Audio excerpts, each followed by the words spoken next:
इस वीडियो के शुरू होने से पहले आप अपने हेडफोन्स या एयरफोन्स ज़रूर लगा लें।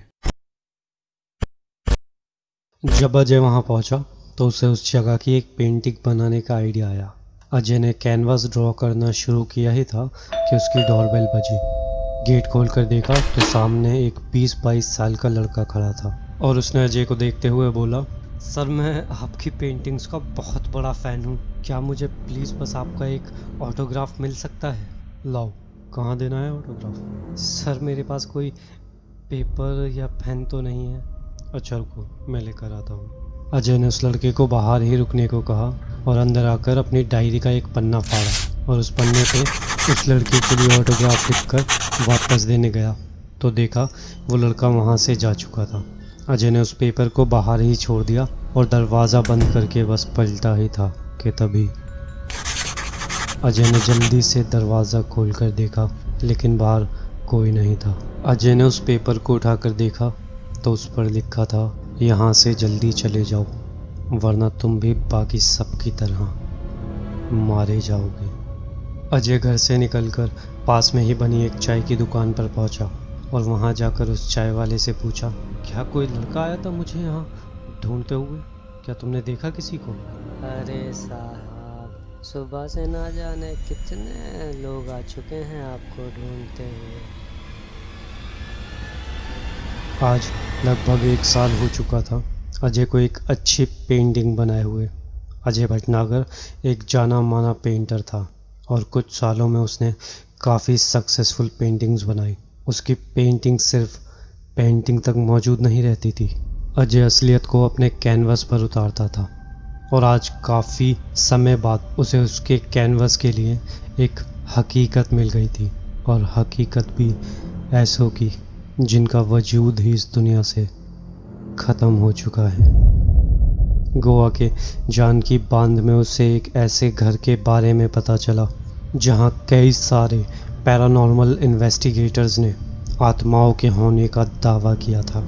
जब अजय ने उस जगह को विज़िट किया तो देखा कि उस जगह पर बस वो घर जहां अजय रहने की सोच रहा था और पास ही में बनी एक चाय की टपरी के सिवा दूर से दूर तक कुछ नहीं था। अजय वापस अपने घर लौट आया और अपने खिड़की से दिख रहे बाहर के नज़ारे की एक बहुत आकर्षक पेंटिंग बनाई। बारिश की बूंदें, चाय की दुकान में काम करता आदमी और उसके पीछे बहती एक नदी। अजय ने सब कुछ उतार दिया था अपनी पेंटिंग में। वो पेंटिंग अब पेंटिंग कम और हकीकत ज़्यादा लग रही थी। जब रात हुई तो अजय अपनी पेंटिंग को देखते देखते ही सो गया।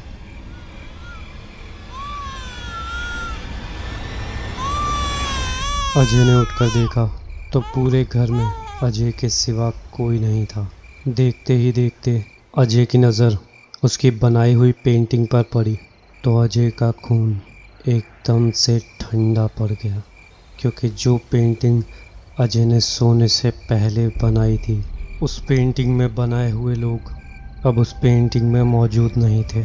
लेकिन इससे भी ज़्यादा हैरान कर देने वाली बात ये थी, इस पेंटिंग में इस वक्त खुद अजय की तस्वीर मौजूद थी, जो कि अजय ने सोने से पहले नहीं बनाई थी। थोड़ी देर बाद जब पेंटिंग से नज़र हटकर धीरे से खिड़की के बाहर पड़ी तो देखा जितने भी लोग उस पेंटिंग में ड्रॉ किए थे वो इस वक्त अजय के घर के बाहर उस चाय की टपरी पर खड़े हुए थे। अजय को देखकर उन सभी लोगों ने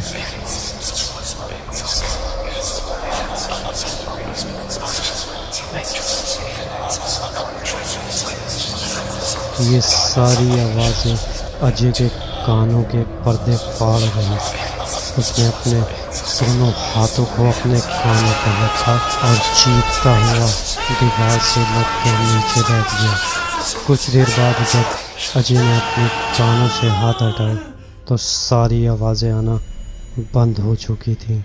अजय ने झांक कर खिड़की से बाहर देखा तो सब कुछ पहले की तरह ठीक था और जब नज़र वापस पलटी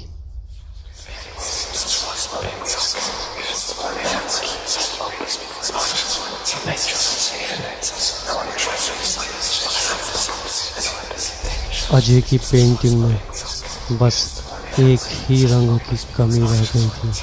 रंग था लहू का लाल रंग। ऐसी ही कहानियों के लिए जुड़े रहिए पुरानी किताब के साथ।